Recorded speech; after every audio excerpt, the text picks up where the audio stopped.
News when you want it with Bloomberg News Now. I'm Erica Herskowitz.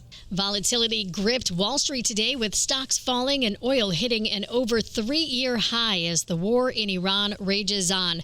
The Dow fell 0.25%, the Nasdaq down nearly 1%. The S&P lost 0.2%. The 10-year Treasury yield at 4.28%. The 2-year Treasury yield at 3.73%.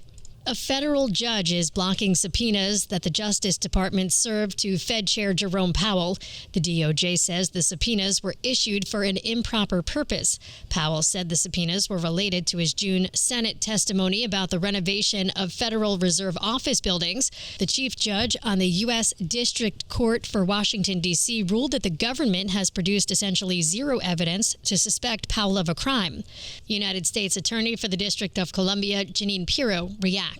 As a result, Jerome Powell today is now bathed in immunity, preventing my office from investigating the Federal Reserve.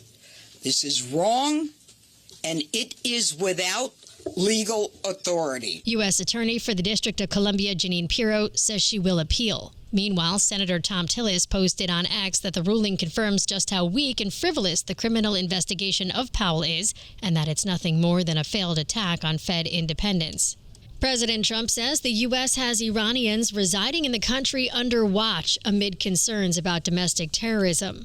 Trump, a guest on Fox News, was asked about the potential threat posed by Iranians who crossed into the U.S. under his predecessor, Joe Biden, and the danger of potential sleeper cells in the country. Trump says more than 1,700 Iranians entered the U.S. illegally during the Biden administration.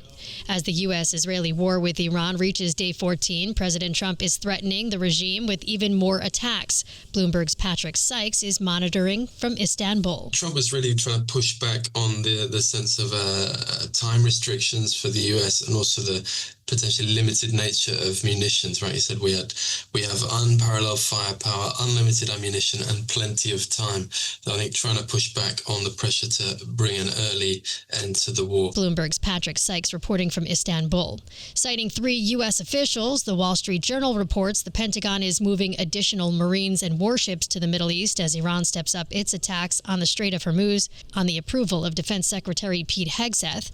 At the Pentagon this morning, Hegseth said the U.S. and Israel have struck more than 15,000 targets, and Iran's new supreme leader, Mojtaba Khamenei, is wounded and likely disfigured. He also says the military is investigating an attack on a girls' school in Iran that left about 180 people dead. CENTCOM has designated an investigating officer to complete a command investigation. The command investigation will take as long as necessary to address all the matters surrounding this incident. And the investigating officer is from outside CENTCOM and is a general officer. Defense Secretary Pete Hegseth did not address a New York Times report that the ongoing investigation found the U.S. is responsible for the Tomahawk missile strike, but he says the U.S. never targets civilians. Iran continues to signal defiance, with the Supreme Leader vowing to keep the Strait of Hormuz closed.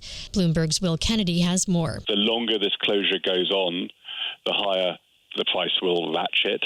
And I think what's really noticeable over the last day or so is the defiant tone from the leadership in Tehran, where they state clearly that they want to keep the strait closed. Bloomberg's Will Kennedy reporting. The Financial Times is reporting France and Italy have begun talks with Iran about guaranteeing safe passage through the strait for their ships. And the Wall Street Journal reports U.S. Central Command has asked for more destroyers and Marine Corps warships to prepare to escort oil tankers.